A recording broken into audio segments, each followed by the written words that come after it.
जो हमें समस्या दे रखी है इसकी हमें क्या बनानी है, यहाँ पर रैखिक समीकरण।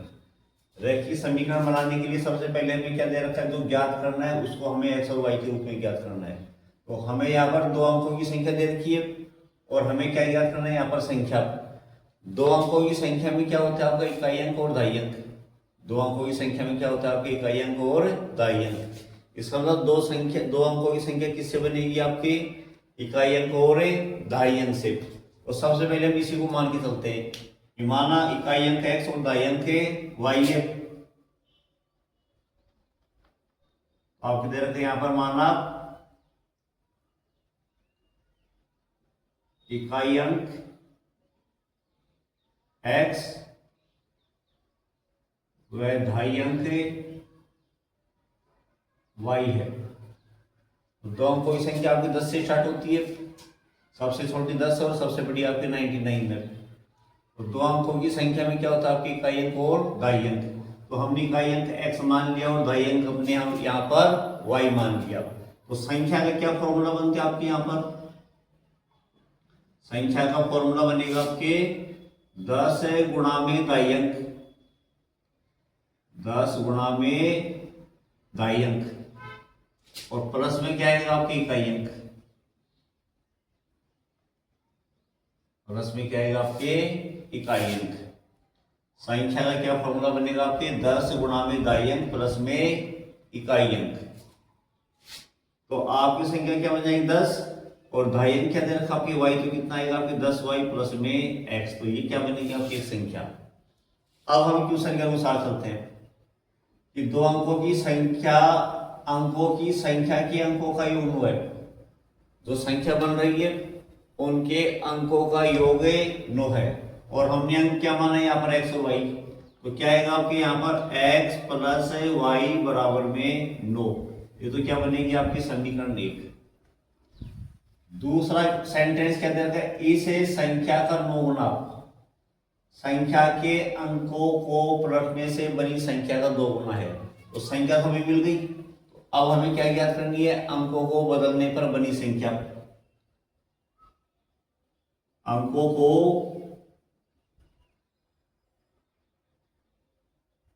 बदलने पर बनी संख्या।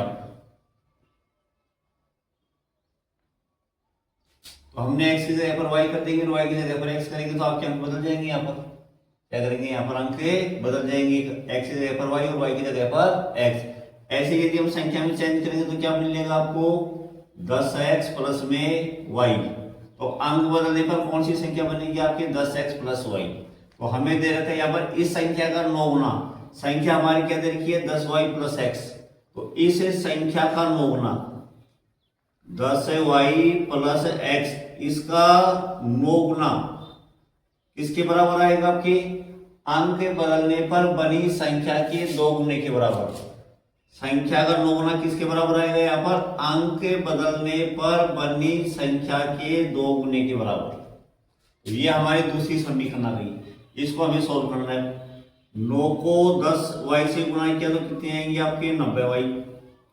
9 को प्लस x से गुणा किया तो 9x बराबर 2 को 20x से गुणा किया तो 20x, 2 को प्लस y से मल्टीप्लाई किया तो 2y। सभी पदों को हम एक तरफ ले आएंगे, एक्स वाई वाले पद एक तरफ आते हैं बगैर एक्स वाई की दूसरी तरफ, तो इन दोनों को भी इधर ले आएंगे। क्रम वाई से लिखेंगे तो क्या आएगा आपके 9x, 20x इधर आते हैं माइनस की 20x, प्लस में दे रखा आपके 90y और 2y इधर आते हैं माइनस के 2y। बराबर में क्या बचेगा आपकी 0, क्योंकि सभी पद आपकी इधर आ गए। 9x में से 20x घटा दिया तो माइनस की 11x, क्योंकि बड़ी संख्या आपकी माइनस की है। इधर 90y में से 2y घटा देंगे तो कितना आएगा आपके यहाँ पर 88y बराबर में 0। और यदि रैखिक समीकरण में यदि सभी पद किसी संख्या से डिवाइड होते हैं भाग में, सभी पदों में यदि समान संख्या का भाग जाता है तो हम उसमें भाग देकर उसको थोड़ा सिंपल बना लेते हैं। तो यहाँ पर 11 दे रखे, यहाँ पर 88 दे रखा है, तो दोनों में किसका भाग जाएगा, यहाँ पर 11 का। तो 11 का भाग देने पर 11 का भाग देने पर तो 11 का भाग देंगे तो क्या बचेगा माइनस का x, 11 एकम 11 और इधर कितना है 11 8 88, बराबर में y बराबर में 0 माइनस के 1x प्लस 8y बराबर 0, तो ये क्या हो जाएगी समीकरण 2। तो हमें समीकरण 1 भी मिल गई और समीकरण 2 भी मिल गई। अब इन दोनों को सरल करके हमें x और y का मान निकालना है। तो दोनों समीकरण को सरल करने के लिए हम यहाँ पर विलोपन विधि का यूज करते हैं। विलोपन विधि के लिए हम क्या देखते हैं, क्या तो x या फिर y किसी एक का गुणांक समान होना चाहिए। तो आपके यहाँ पर x के गुणांक समान दे रखे हैं, यहाँ x का गुणांक 1 है और यहाँ पर भी x का गुणांक 1 है, तो आपके दोनों के गुणांक समान है।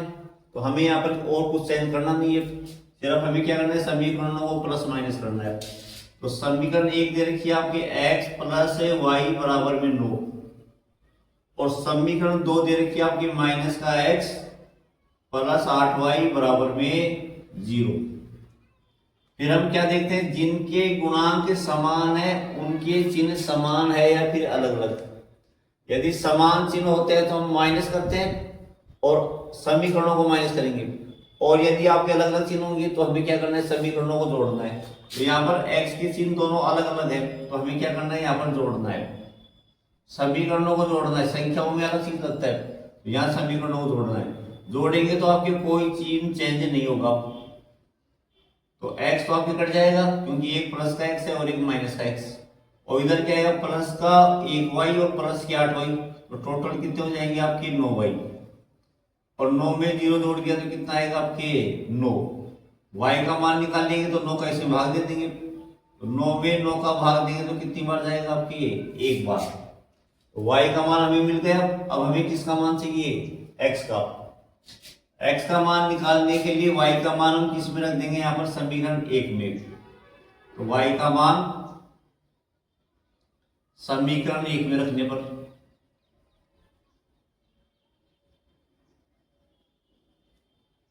तो समीकरण 1 में रखे तो क्या आएगा आपकी x प्लस और y की जगह पर हम क्या रख देंगे 1 बराबर में कितना आएगा आपके 9। x का मान निकालेंगे तो प्लस 1 को हम इधर पक्षांतरण कर देंगे, प्लस का 1 इधर आते किसका हो जाएगा आपके माइनस का। तो x बराबर में 9 माइनस 1, और 9 में से 1 हटा दिया तो 8। तो हमें x का मान भी मिल गया और y का मान भी मिल गया। तो अब हमें क्या ज्ञात करनी है, यहाँ पर संख्या ज्ञात करनी है। तो संख्या कितनी आएगी आपकी, संख्या में हम x और y का मान रख देंगे, तो कितना आएगा 10 गुणा में y का मान दे रखा आपकी 1 और प्लस में का अंक 8। 10 को 1 से गुणा किया तो 10 प्लस 8, और 10 में 8 जोड़ दिया तो कितना आएगा आपके 18।